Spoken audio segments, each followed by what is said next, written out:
నమస్కారం. ఈరోజు మనం తెలుసుకోబోయే వేరుశనగ లెగ్యూమ్ ఫ్యామిలీకి సంబంధించింది. ఇది వేరుశనగ అనేది మొదటగా అత్యధికంగా సాగు చేసే జిల్లాలో అనంతపురం అనేది ఒకప్పుడు మొదటి స్థానంలో ఉండేది. దానిని ఉమ్మడి మహబూబ్నగర్ జిల్లా అనేది అధిగమించింది. ఇప్పుడు మనం చూస్తున్న ఫీల్డ్ ట్యాగ్ 24 వెరైటీ. అయితే వేరుశనగలో రెండు రకాలు ఉంటాయి. ఒకటి గుత్తుల రకము, ఇంకోటి తీగల రకము. గుత్తుల రకానికి తీగల రకానికి రెండింటికి మేనేజ్మెంట్ ప్రాక్టీసెస్ అన్నీ ఒకేలాగే ఉంటాయి. కాకపోతే ఈల్డ్ దగ్గర జరిగిన డిఫరెన్స్ ఉంటుంది.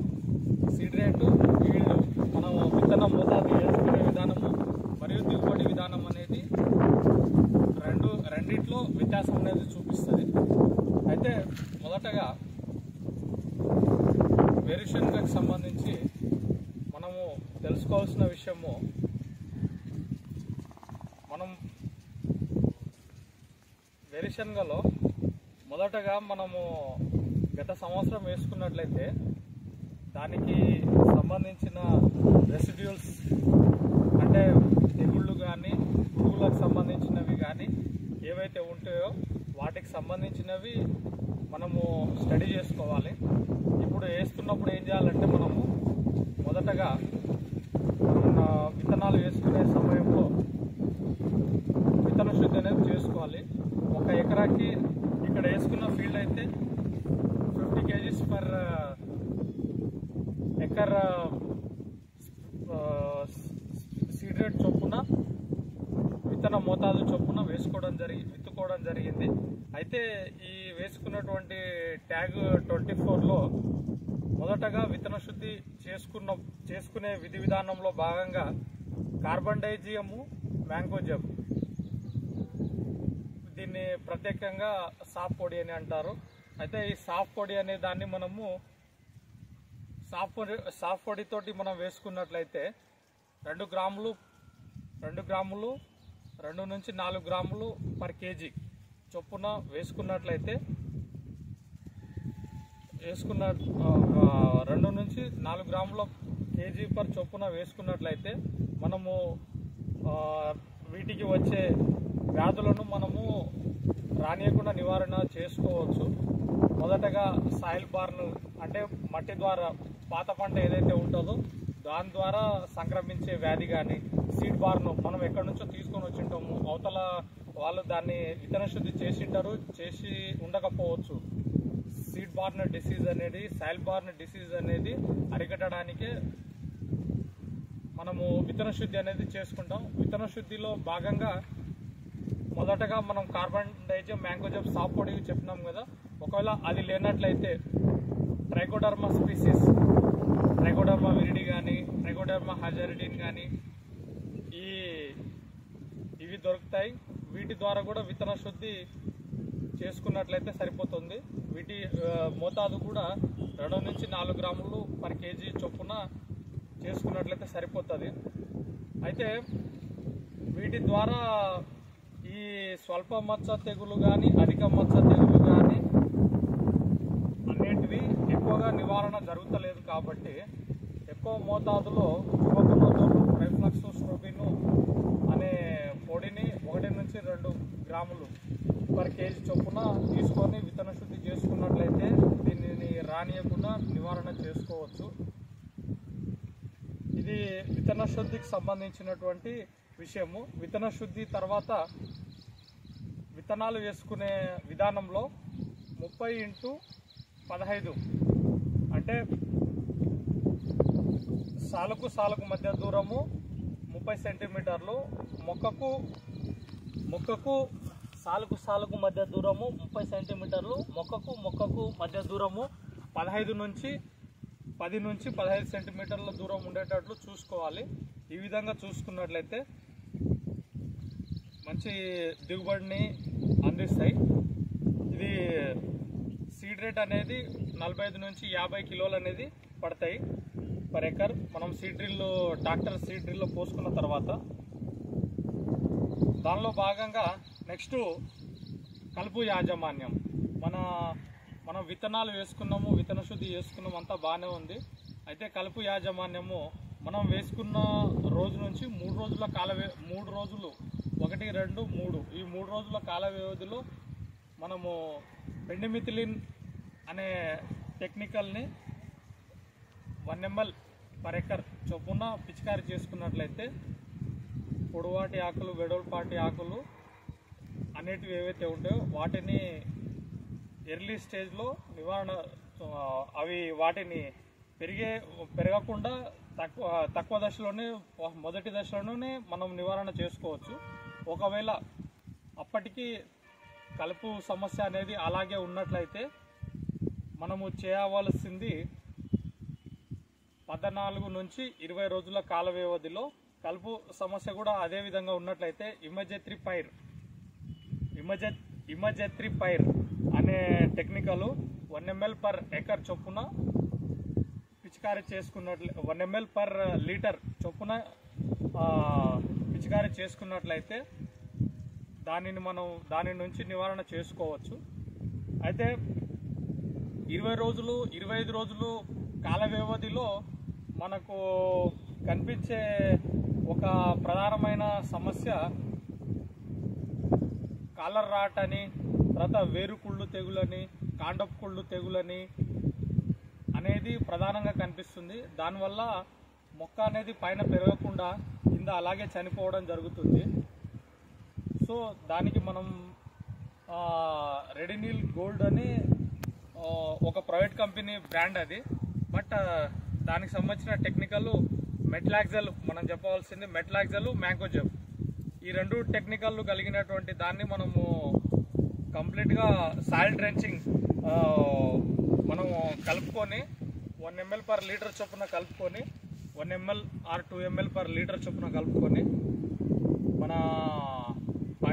బకెట్లో వేసుకొని జగ్గు ద్వారా సాయిల్ డ్రెంచింగ్ ఇట్లా పోయినట్లయితే దానిని మనం నివారణ చేసుకోవచ్చు. అదనేది రైతు సోదరులకు చాలా మొదటి దశలో ప్రధానంగా వచ్చే సమస్య.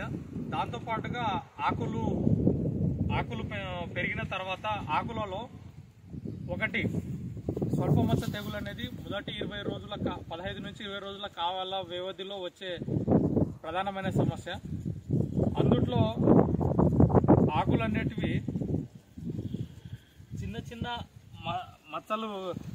చిన్న మచ్చలుగా ఇలా చిన్న మచ్చలను కలిగి ఉంటుంది. ఇది మొదటి దశలో వచ్చే స్వల్ప మచ్చ తెగులలో ఉండే వ్యాధి లక్షణాలు. మొదటి 20 రోజుల్లో వచ్చే వ్యాధి లక్షణాలు. ఇటువంటి సందర్భాల్లో కార్బన్ డైజమ్ మ్యాంకోజెబ్ని స్ప్రే చేసుకుంటాము. ఒకవేళ అది దొరకని సమక్షంలో ఈవెన్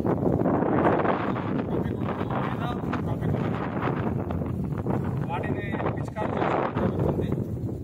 కొన్ని రోజుల కాల వ్యవధి తర్వాత వీటిలో ప్రధానంగా వచ్చే వ్యాధి వచ్చి అధిక మచ్చ తెగులు. అధిక మచ్చ తెగులలో భాగంగా అధిక మచ్చ తెగులలో ఎక్కువగా వృద్ధి చెందడం వల్ల దిగుబడి అనేది చాలా దారుణంగా తగ్గించేస్తుంది. అయితే ఈ అధిక మచ్చ తెగులు అనే దాన్ని ఎక్కువ స్టేజ్లో ఉన్నప్పుడు ట్యూబోకొనజోల్, ట్రైఫ్లాక్సోస్ట్రోబిన్ లేదా అజాక్స్ట్రోబిన్ కొనజోల్ లేదా ట్యూబోకొనజోల్, అజాక్స్ట్రోబిన్ ప్లస్ డిఫ్కొనజోల్ ఈ టెక్నికల్ కలిగినటువంటి రసాయనాలను పిచికారీ చేసుకున్నట్లయితే ఈ అధిక మచ్చ తెగుల నుంచి మనం కాపాడుకోవచ్చు. ఇది తెగుళ్ళకు సంబంధించిన విషయాలు. అయితే వీటిలో పురుగు సమస్య అనేది 2 విధాలుగా ఉంటుంది. 2 విధాల పురుగు సమస్యలలో ఒకటి రసాన్ని పీల్చే పురుగులు అంటే ఈ యొక్క ఆకు పైభాగం కానీ కింది భాగంలో కానీ తెల్లదోమ, పచ్చదోమ, పేనుబంక అటువంటి తెగుళ్ళు అనేది ప్రధానంగా వస్తాయి. వాటిని అరికట్టడానికి ఇమిడాక్లోప్రిడ్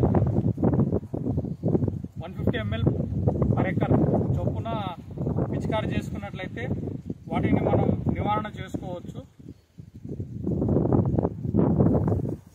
ఈ 3 రకాల పురుగులు తెల్లదోమ, పచ్చదోమ అన్నిటికీ ఇమిడాక్లోప్రిడ్ ఇది కూడా దొరకలేదనుకో మార్కెట్లో డెఫ్లూయిథ్రిన్ అనే టెక్నికల్, ఒకవేళ ఇది కూడా దొరకలేదనుకో అస్టాంప్రైడ్, ఫిప్రోనిల్ కాంబినేషన్లో, ఒకవేళ ఇది కూడా దొరకలేదనుకో ఎసిఫెట్ పొడి అంటారు కదా మన వాడుక భాషలో, ఎసిఫెట్ పొడిని మనము తీసుకొని పిచికారి చేసుకున్నట్లయితే ఈ రసాన్ని పీల్చే పురుగులను మనం నివారణ చేసుకోవచ్చు. తర్వాత వేరుశనగలో వచ్చే ప్రధానమైన పురుగు వచ్చి లద్దె పురుగులు, ఒకటి స్పోడోప్టెరా లెటోరా స్పీసీస్, ఇంకోటి హెలికోవర్పా ఆర్మిజరా లార్వాసు. ఇవి లార్వా దశలో అత్యధికంగా పెరిగి రైతుకు నష్టాన్ని కలుగజేస్తాయి.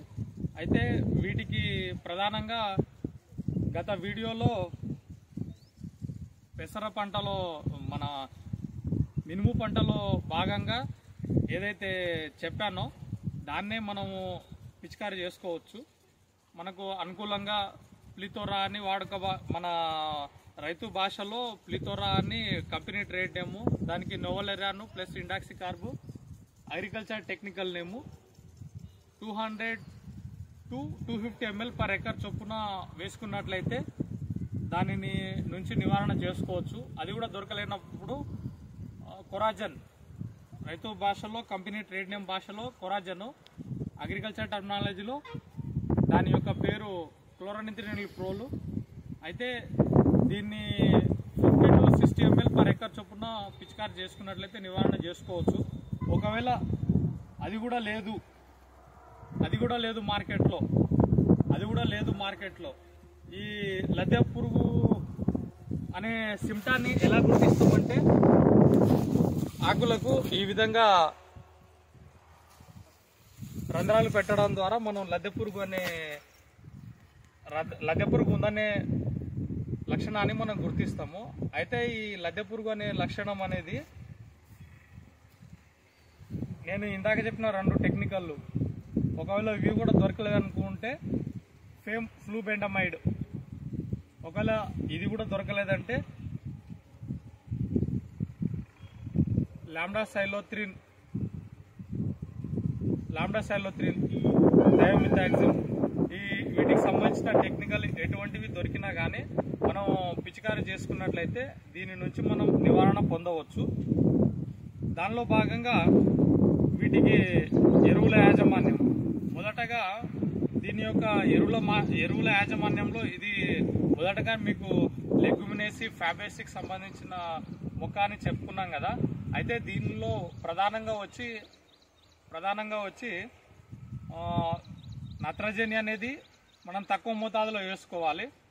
ఫాస్ఫరస్ అనేది వేరు వ్యవస్థ బాగా వృద్ధి చెందడానికి ఫాస్ఫరస్ అనే ఫర్టిలైజర్ని ఒక ఎకరాకు 70 కిలోలు, అంటే నత్రజనిని ఒక 20 కిలోలు వేసుకున్నట్లయితే దానికి 2 ఇంతలు కానీ 3 ఇంతలు కానీ ఫాస్ఫరస్ వేసుకోవాల్సి వస్తుంది. ఒకవేళ దానిలో సగభాగం పొటాషియం వేసుకోవాల్సి వస్తుంది. అయితే ఈ విధంగా మనము ఫర్టిలైజర్లు అనేది వాడకం చేసుకుంటాం. అయితే వీటిలో రకరకాల సమస్యలు అనేటివి, న్యూట్రిషనల్ డెఫిషియన్సీ అనేది ఎక్కువగా వస్తాయి. వాటిలో ప్రధానంగా ఇనుము లోపం వలన ఆకులు అనేటివి ఎర్రబడుతుంటాయి. ఆకులు అనేది ఈ విధంగా ఎర్రబడడం అనేది ఇనుము లోప సమస్య. అదేవిధంగా ఫ్లవర్స్ అనేటివి, పువ్వులు అనేటివి అత్యధికంగా రాకుండా ఉండడం వలన, పువ్వులు అనేటివి కూడా పూత అనేది సరిగా రాకపోవడం వల్ల కూడా అదొక సమస్య. దాన్ని బోరాన్ లోపం అంటారు. అయితే ప్రైవేట్ కంపెనీకి సంబంధించి ఎరిస్ కంపెనీ వాళ్ళది మేజర్ సాల్ అని ఉంటుంది, లేకుంటే గ్రౌండ్నట్ స్పెషల్ అని ఉంటుంది. దాన్ని పిచికారీ చేసుకోవాలి. జనరల్గా అగ్రికల్చర్ టర్మినాలజీలో ఫార్ములా 6, ఫార్ములా 7, ఇప్పుడు ఫార్ములా 9 వరకు కూడా వస్తున్నాయి. వాటిని పిచికారీ చేసుకున్నట్లయితే సరిపోతుంది. ఒకవేళ అది లేదు అంటే ఇఫ్కో కంపెనీ వాళ్ళది సాగరిక గోల్డ్ అని ఉంటుంది, దాన్ని పిచికారీ చేసుకున్నట్లయితే కూడా సరిపోతుంది. అయితే వీటికి ప్రధానంగా ఈ సమస్యలు అనేటివి అధికంగా వస్తాయి. అయితే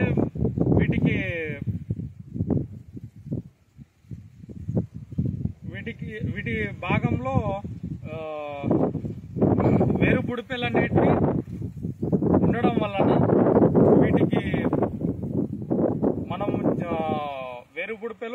వేరు బుడిపెలతో పాటుగా బుడ్డ నిండడానికి కావలసినటువంటి జిప్సము, కాల్షియం అనే దాన్ని కూడా మనం మొదటి దశలో 1 ఎకరాకు 100 కిలోల చొప్పున 50 కిలోల చొప్పున మన ల్యాండ్ విధానాన్ని బట్టి, మన యొక్క భూమి యొక్క సారవంతాన్ని బట్టి అలా చల్లుకున్నట్లయితే మనము బుడ్డ గింజ అనేది నిండడానికి మనము మంచిగా సహకరించినట్లయితుంది. దాంతోపాటుగా వీటికి పై భాగంలో పువ్వులు ఉంటాయి, కింది భాగంలో బుడిపళ్ళు ఉండడం వల్ల పైనుంచి పువ్వుల్లో ఫర్టిలైజేషన్ జరిగినటువంటి ఏవైతే అండాలు, పిండాలు ఏవైతే ఉంటాయో అవి పరిపక్వత చెందిన పిండాలన్నీ కింద పడిపోయి వేరు వ్యవస్థ దగ్గర గూడుకొని ఆ విధంగా బుడ్డలు అనేటివి ఫార్మేషన్ అవుతుంటాయి. సో ఇది మనం చూస్తున్న పంట 40 నుంచి 50 రోజుల పంట.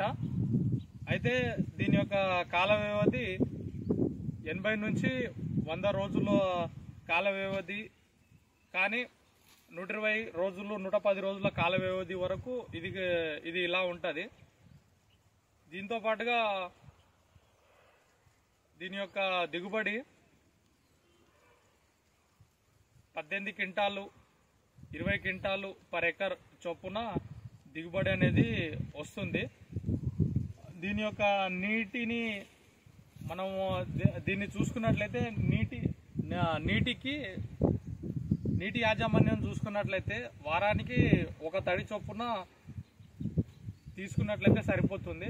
అది కూడా స్ప్రింక్లర్లు రూపంలో కానీ కింద పాదుల రూపంలో కానీ మనము ఇరిగేషన్ ఈ నీటిని అనేది మనం అందిస్తే సరిపోతుంది.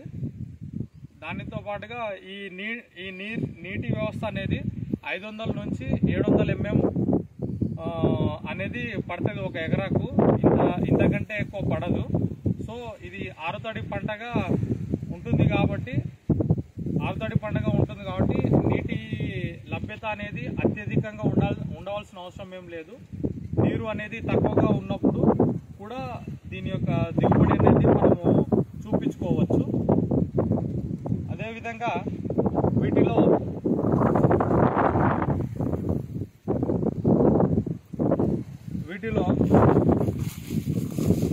ఈ వైట్ కలర్వి చిన్న చిన్నవి ఉన్నాయి కదా, వీటిని మనము లెగ్యూమ్స్ అంటాము. ఇదే భూమిలో ఉన్న నత్రజనిని ఈ వైట్ చిన్న బొడిపల రూపంలో ఉన్న వాటిని లెగ్యూమ్స్ అంటాము.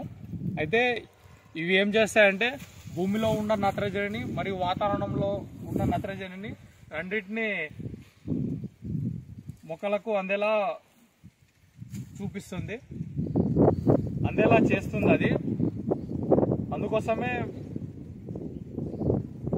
మనం వేరుశనగ పంటకు నత్రజని ఎరువు అనేది తక్కువగా వాడుకోవాలి. ఫాస్ఫరస్ అనే ఎరువును మరింత ఎక్కువ వాడుకోవాల్సి వస్తుంది. పొటాష్ అనే ఎరువును చివరి దశలో వేసుకోవాల్సి వస్తుంది. అయితే వీటికి ప్రధానంగా వచ్చే అన్ని రకాల తెగుళ్ళ సమస్యలు, చీడపీడల సమస్యలు, వీటిని అన్నిటినీ తెలియజేసినాము. దానితో పాటుగా దీని యొక్క దిగుబడిని కూడా తెలియజేసినాము. అయితే రైతు సోదరులకు విన్నపం ఏమిటంటే, విత్తన శుద్ధి ఇప్పుడున్న కాలంలో విత్తన శుద్ధి అనేది చేసుకొని విత్తనాలు అనేటివి విత్తుకుంటే బాగుంటుందని నా యొక్క అభిప్రాయము. ధన్యవాదాలు.